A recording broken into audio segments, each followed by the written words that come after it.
Ngayong araw nga pala mga creative ay gagawa naman tayo ng weapon na pang cosplay. At ito yung pattern na paggagayahan natin para may idea kayo kung ano yung maging kayarian ng ating gagawin. Kulay yellow na rubber slice ang aking gagamitin para naman hindi na tayo magpintura kapag binubuo na natin ang pang cosplay na ito. Nag-sketch nga muna pala ako diyan para alam ko yung magiging pattern ng ating gagawin.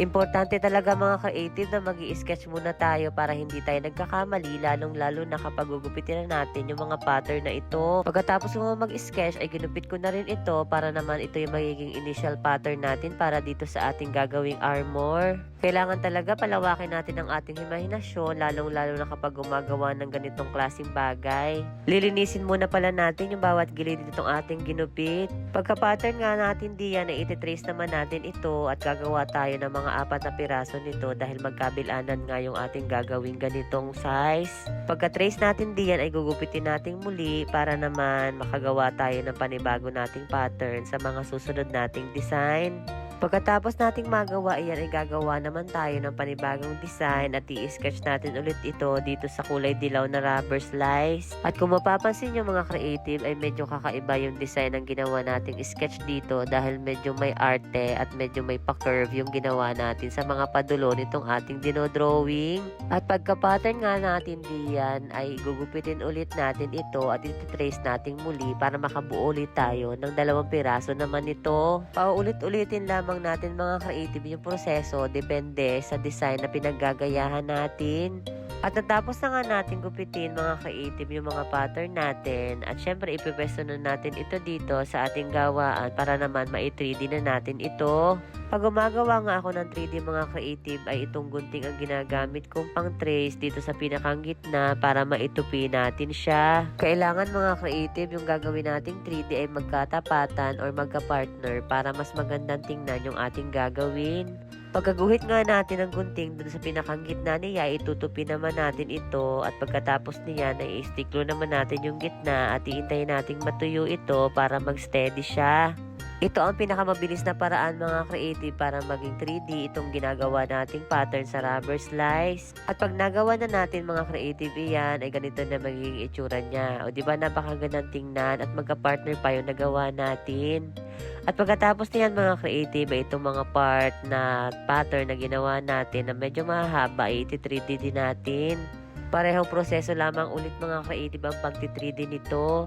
Sa bawat pattern na ginagawa natin ay kailangan pare-pareho lang ng proseso ang paggagawa natin ng 3D na katulad nito. Nakakasatisfy talaga mga creative kapag yung mga nagagawa nating pattern ng 3D ay magaganda ang yari at magaganda ang pattern. Pagkatapos naman natin mag 3D mga creative ay uutay-utay na nating buuhin yung mga parts na mga ginupit natin. Siyempre gagayahin natin ang pwestuhan nito doon sa pinakang pattern na paggagayahan natin na pinakita kong picture kanina. At pag naipwesto na natin ng maayos iyan, ay syempre ididikit na natin ito ng stick glue para hindi na siya maggalawan. Katulad nga ng mga sinasabi ko mga creative ay kailangan natin pagganahin ng ating imahinasyon at syempre kailangan natin imaginein kung paano talaga yung proseso ng paggagawa nito. Kaya naman mga creative kapag may bagay tayong gustong ma-achieve ay kailangan nating tiyagain iyan. Kailangan natin pagugulan ng panahon at pansin lalong-lalo na kailangan may puso at damdamin tayo sa paggagawa ng mga bagay na katulad nito. At sa pinakang handle niya mga creative ay PVC pipe yung ginamit ko diyan at tinusukan ko na rin ito ng makapal na kawad na sinepan ko na parang letter U. Ito yung magiging handle ng ginagawa nating weapon para mas matibay siyang tingnan. Gumupit na nga rin pala ako diyan ng makapal na rubber slice na ilalagay naman natin dito sa pinakang kawad dito sa ating handle na gawa sa PVC. Magkabilaan yung paglalagyan natin yan mga creative dahil ganun nga yung pattern na nakalagay doon sa gayahan natin. At utay-utay na rin nating ididikit mga creative yung mga ginawa nating yellow pattern na gawa sa rubber slice. At ganun din mga creative yung iba't ibang pattern na ginawa nating 3D. At ilalagay natin yan isa-isa alinsunod dun sa pattern na binigay sa atin ng ating client. At ito na nga yung naging kayarian ng mga pinagdidikit natin dyan. O diba magaganda siyang tingnan. At pagkatapos yan mga creative yung iba pang parts nito ay ilalagay na rin natin. At itong mga kulay dilaw na below na ganito ay ilalagay na rin natin para magkaroon ng variation yung ating costume na ginagawa.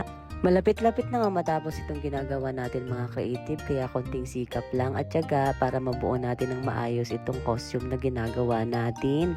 At pagkatapos niyan mga creative, ay nabuo na nga natin yung pinakang armor o yung pinakang armas ng ating cosplay costume.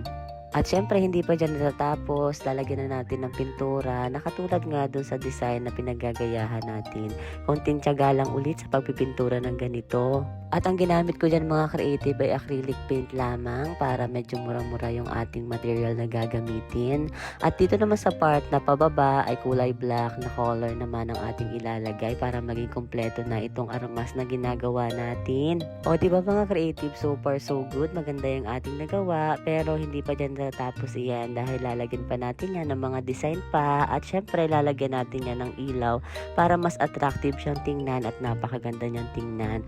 Tuwan-tuwa talaga ako nang matapos ko itong armas na ito dahil minsan lang ako makagawa ng ganito at syempre successful ang ating ginawa dito. At syempre itatry naman natin iyan kung mas maganda siyang tingnan, lalong-lalo na kapag nag-emote-emote na tayo diyan.